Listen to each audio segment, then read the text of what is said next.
Today we are going to learn a little bit about Balinese history. For this, we traveled to Klungkung. Our first stop was the Puputan Klungkung monument. This monument is a symbol of the Balinese people's resistance against the Dutch colonial rule. It is architecturally appealing and incorporates traditional Balinese style elements that highlight the region's rich cultural heritage. Inside we saw many dioramas depicting Balinese history. In the first one we see life in ancient times when people wore only clothes and lived in harmony with nature. During this time, animals and humans coexisted peacefully. Balinese culture was deeply rooted in Hinduism and animism, and people worshipped various gods and nature spirits.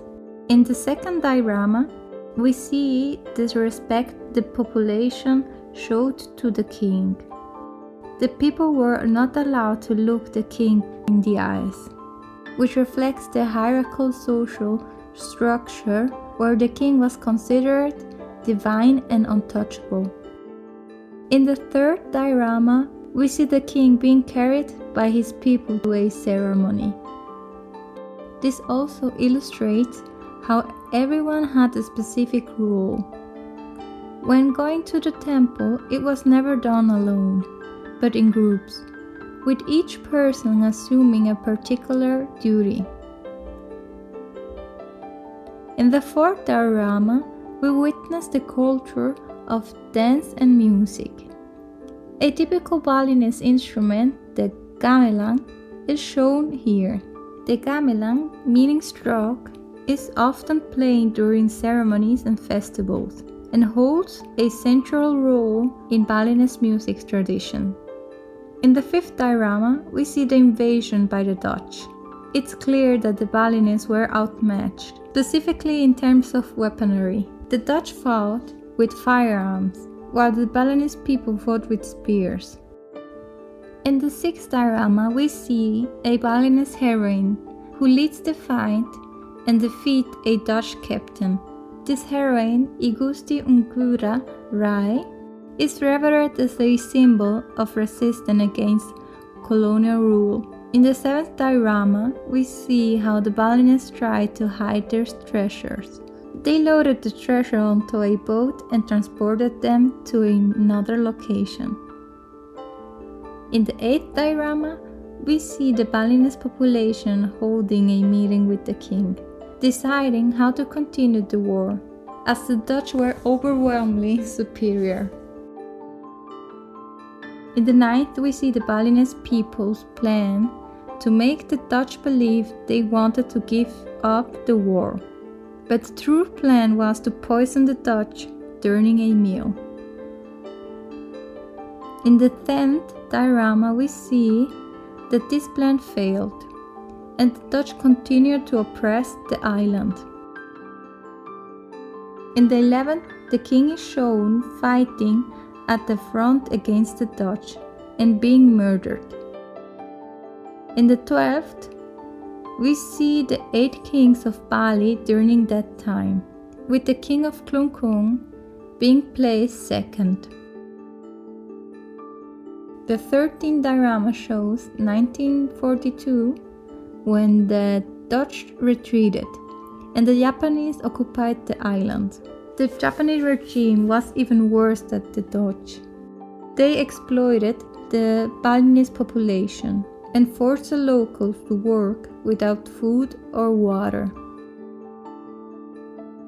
In the 14th diorama, we see how the Balinese declared independence in 1945, after the Japanese retreated following the atomic bombings of Hiroshima and Nagasaki. The founder decided that Bali would no longer be a monarchy, but a republic, and he became the first president of Bali. In the 15th diorama, we see Klungkung as things began to normalize. In the 16th and final diorama, we learn how agriculture flourished under the second president's rule, who governed for 32 years. The importance of rice cultivation and the tradition of rice ceremonies are also highlighted here, as they play a significant role in Balinese culture. After going through the entire history, we move to Kertha Gosa. The court hall was built in 1908 and is an excellent example of traditional Balinese architecture. The structure is characterized by intricately carved wooden details and elaborated roofs, often decorated with symbolic motifs. The first thing I noticed were the stairs, which, despite being made of stone, showed signs of wear from decades of use. Then we saw the tables with 6 chairs. Each chair has a different motif. The chair in the middle on the left features a lion motif, where the king sits, while the chairs on both sides have a dragon motif, where the king's assistants sit. On the right side, 3 chairs feature the motif of a cow, where the high priestess sits. When a decision needed to be made, 6 parties would sit here and make their choice. These chairs and the table are replicas. The originals are displayed on the museum next door. Kertha Gosa is also known for its stunning ceiling paintings, which depicts Balinese mythology and the concepts of karma and reincarnation. The roof of the hall is particularly impressive. It is adorned with detailed paintings that tell stories from ancient Hindu texts and illustrate the moral lessons that guide Balinese society. Above, the sky or nirvana is depicted. In the middle is life, and at the very bottom we see hell or punishment after death. The guide pointed out a specific image and explained that this punishment is typical for Klungkung. It's called bajang, where the soul is boiled in hot water if they were corrupt during their life. In the second image, the soul is hanged as punishment for parents who couldn't find spouses for their children. In the fourth, the soul is forced to stand over fire as a punishment for mothers who had an abortion. After the courtroom, we visited the watchtower. From here, the guards and the king observed the happenings in the kingdom.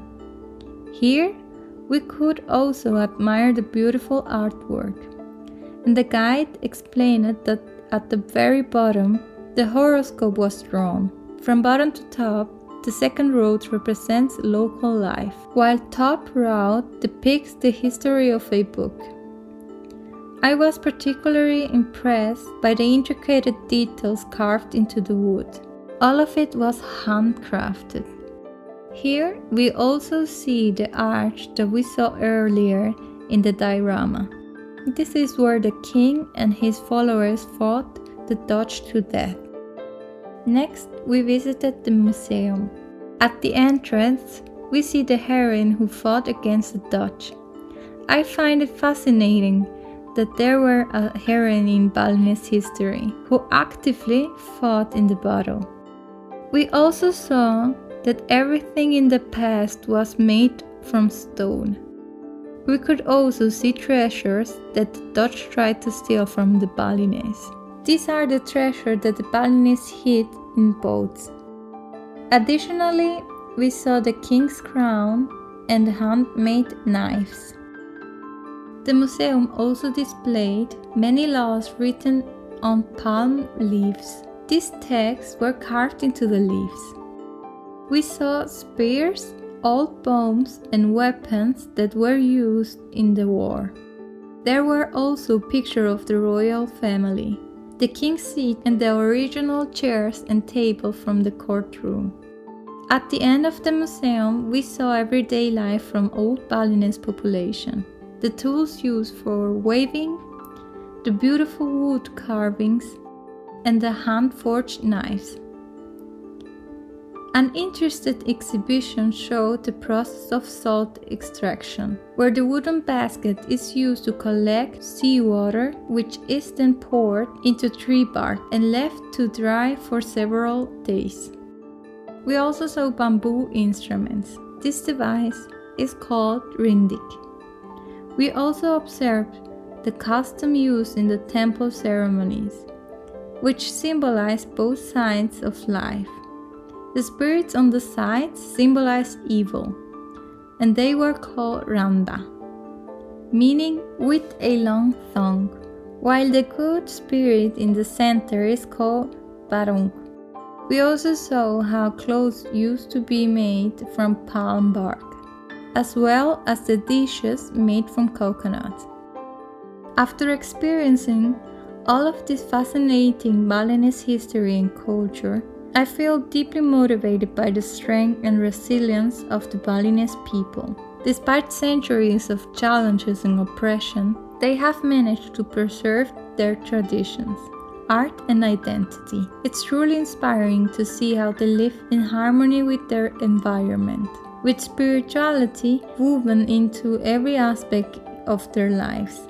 This journey has not only provided valuable insights into Balinese history, but has also inspired me to reflect on the importance of culture and community. In a world often divided by conflict and disagreement, we can learn from the Balinese dedication to their roots and their unwavering spirit of resistance. Let us all return from this experience inspired to embody the values of respect, cooperation, and belief in our dreams in our own lives. Ultimately, it is our connection to our roots and the appreciation of diversity that enriches and strengthens us as human beings.